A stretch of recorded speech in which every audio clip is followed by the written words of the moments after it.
the potential difference between the points A and B in the circle diagram.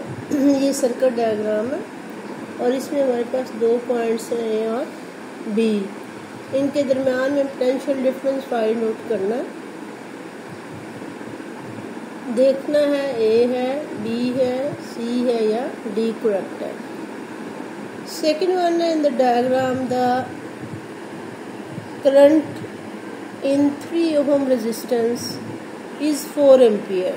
The potential difference between the points 1 and 2 is, potential difference find out करना है। 20 volt होगा, 12 volt होगा, 0.8 है या फिर 1.25 है। Question number 3 हम लेंगे। Consider the circuit diagram in which a mesh is shown carrying current in each resistor. What is the current passing through RS?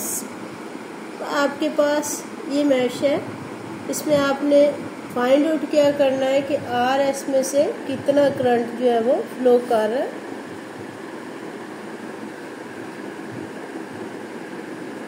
Ten है, 6 एम्पियर है, 3 एम्पियर है या 2 एम्पियर है, ये फाइंड आउट करेंगे आप।